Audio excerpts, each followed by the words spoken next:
नमस्कार मित्रांनो, ठिपक्यांची रांगोळी या मालिकेच्या आजच्या एपिसोडमध्ये सुवा म्हणते की चूक कुणाचीही असू देत, परंतु आता तुझी प्रायोरिटी अप्पू आहे. तेव्हा शशांक बोलतो, सरळ सांग ना की मी चुकतोय. तेव्हा सुवा म्हणते, नाही अरे, तू चुकतोय असं नाही म्हणायचंय मला, पण मला अमेयचं म्हणणं देखील पटतंय.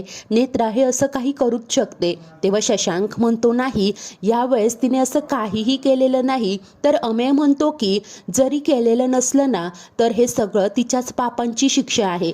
तेव्हा शशांक आश्चर्यानेच म्हणतो की इतकं बोथट कसं वागू शकतो आपण. तेव्हा अमेय सांगतो, जर का काहीही चूक नसताना लॉकअपमध्ये राहावं लागलं ना शशांक, तर होतात भावना बोथट.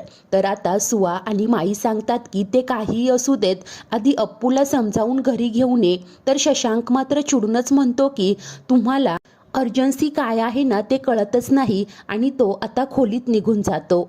तर दुसरीकडे अप्पू देखील खूपच उदास असते. तेव्हा सारिका आत्या तिच्यासाठी खिचडी घेऊन येतात आणि तिला जेवण्याचा खूपच आग्रह करत असतात. अप्पू मात्र नकार देते. तेव्हा डॉक्टर कौशिक म्हणतात, एरवी आम्ही तुला जेव असा आग्रह केला देखील नसता, परंतु आत्ता तुझी अवस्था नाहीये तशी, आणि हे तुला देखील माहिती आहे. दुसरीकडे शशांक देखील उपाशीच असतो. सुवा त्याच्यासाठी जेवणाचं ताट घेऊन येते. तो देखील आता जेवायला नकार देतो. तर दुसरीकडे डॉक्टर कौशिक म्हणतात, तू शशांकवर रागावून इकडे आली आहेस ना, तरीही तुला त्याची काळजी वाटते ना. अप्पू चिडचिड करत म्हणते की नाही, मला कुणाचीही काळजी वगैरे वाटत नाही. तेव्हा आता डॉक्टर कौशिक म्हणतात, म्हणजे शशांक चुकलाय, तर तुला वाटतंय ना तो चुकलाय म्हणून. अप्पू मात्र गप्पच होते. तर इकडे शशांक आता वैतागत सुवाला सांगत असतो, माझी काहीही चूक नाहीये, जरा विश्वास ठेव ना माझ्यावर. तेव्हा सुवा म्हणते की माझ्या मुलावर पूर्ण विश्वास आहे. ते ऐकून शशांक म्हणतो, मग हेच अपूर्वा का नाही म्हणत की माझ्या नवऱ्यावर पूर्ण विश्वास आहे म्हणून. तेव्हा सुवा सांगते की अरे, नेत्राच्या बाबतीत तिचे अनुभव वेगळे आहेत. दुधाने तोंड पोळालं ना, म्हणून ताकही फुंकून पिते बिचारी अप्पू. आणि आपलं चुकलंच ना, आपण नेत्रा आल्याचं तिच्यापासून लपवलं, आणि आज ती फाईल घेऊन तिकडे जाण्याची काय गरज होती. दुसऱ्या कुणाकडून तरी पाठवून द्यायची ना. आणि एरवी तर तू अप्पूला फोन करतोस, परंतु आज अमेयकडून निरोप पाठवला का. तू तिला फोन केला असतास तर पुढचं हे रामायण घडलंच नसतं ना, असं शशांकला ऐकवत असते. तेव्हा शशांक म्हणतो की फोन केल्याने तिचे पूर्वानुग्रह आहेत ते काय बदलणार होते का. त्यानंतर सुवा आता दबक्या आवाजात विचारू लागते, तू मगाशी म्हणालात अप्पूने तुला आणि नेत्राला मिठीत पाहिलं. ते ऐकताच शशांक चिडचिड करत म्हणतो की मिठीत वगैरे तसं काही नव्हतं ग, फक्त तिचा तोल जात होता, मी तिला सावरलं, आणि ओक्साबोक्शी माझ्या खांद्यावर डोकं ठेवून रडत होती ती, आणि तितक्यात अपूर्वा आली. तिला असं वाटलं की आम्ही मिठीत वगैरे आहोत, पण तसं काही नव्हतं ग, असं तो कळकळीने आता सुवाला सांगू लागतो. तर पुढे शशांक म्हणतो, त्या नेत्राला आपल्या मदतीची गरज आहे. जर आत्ता तिची मदत केली नाही ना, तर एक दिवस गुदमरून मरेल ती. तेव्हा सुवा म्हणते, मला तुझ्या बोलण्यावर विश्वास ठेवावासा वाटतोय, परंतु त्या नेत्रावर माझा विश्वास नाहीये. त्यामुळे ती खरं बोलते की खोटं याची एकदा शहानिशा करूनच तिला मदत करायला जा. आणि हो, यापुढे नेत्रामुळे मला तुझ्यात आणि अपूर्वामध्ये कुठलेही प्रॉब्लेम नकोय, असं आता शशांकला समजावू लागते. तर दुसरीकडे सगळं काही माहीत नसलेल्या सारिका आत्या अप्पूला नक्की तिच्या शशांकशी भांडण्याचं कारण काय आहे ते विचारत असतात. आणि जर तू सांगितलं नाही ना, तर मी शशांकलाच फोन करून विचारील, असं आता लाडानेच बोलतात. अप्पू चिडूनच म्हणते की हो, त्यालाच विचार. तर डॉक्टर कौशिक मात्र मध्येच बोलतात, माझं आत्ताच विठुदाशी बोलणं झालं आणि ते म्हणालेत की शशांक तिकडे जेवतोय. तेव्हा अप्पू आश्चर्याने काय तो जेवला असं उद्गारते. तर दुसरीकडे सुवा देखील शशांकला सांगू लागते की होय, तुझ्या बाबांनी डॉक्टर कौशिकांना फोन केलेला आणि ते असं म्हणालेत की अपूर्वा तिकडे जेवतीये. असं बोलतच आता त्याला प्रेमाने घास भरवत असते. तर शशांक म्हणतो की तिची काळजी तर वाटणारच ना, एकतर वेळच्या वेळी या अशा अवस्थेत जेवण करत नाही, मग तिची चिडचिड होती.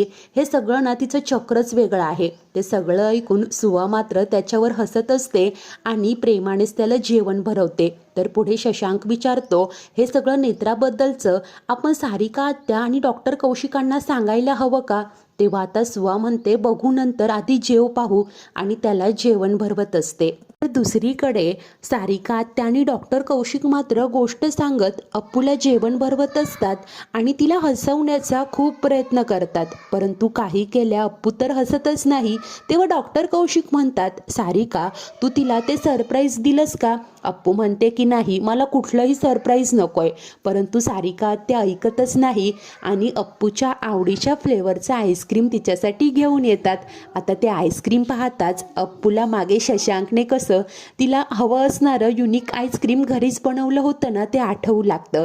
ती त्या आठवणीतच रमलेली असते आणि तितक्यात तिच्या हाताला ते आईस्क्रीम लागतं. सारिका आत्या तेच आईस्क्रीम तिच्या तोंडाला लावतात. सर्वच जण आता एकमेकांना आईस्क्रीम लावत खुश होत हसू लागतात. अखेर अप्पू आता हसलेली असते. तेव्हा सारिका आत्या म्हणतात, होय हसली आहे आमची राजकन्या.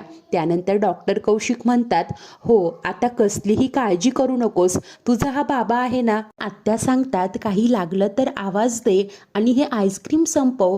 आणि ते दोघेही आता अप्पूच्या रूममधून निघून जातात.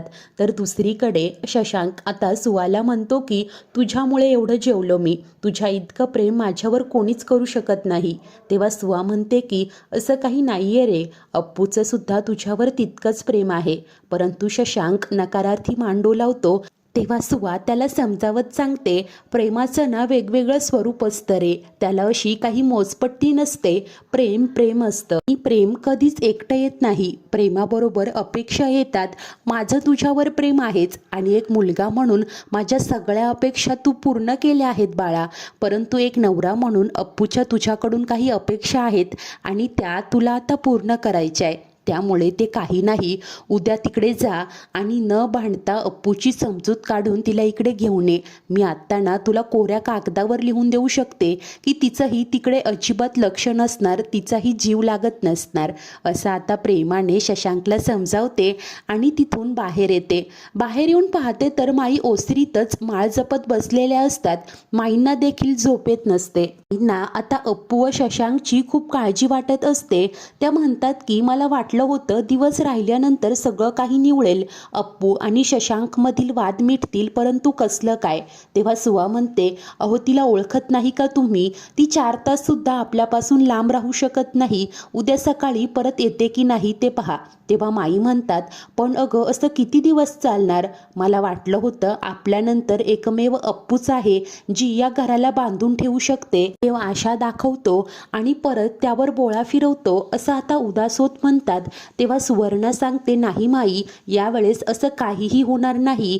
अप्पूचा फक्त एक छोटा गैरसमज झालाय, तो दूर झाला की मिटेल सगळं.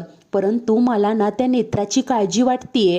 काहीही झालं तरी मी तिला अप्पू आणि शशांकच्या मध्ये येऊ देणार नाही. यासाठी आपणच काहीतरी करायला हवं. तेव्हा माई म्हणतात, अगं पण ती अमेय आणि शशांकची बॉस आहे. आज अप्पूने जे काही पाहिलंय ना, त्याने तिच्या मनावर ओरखडा उठलाय.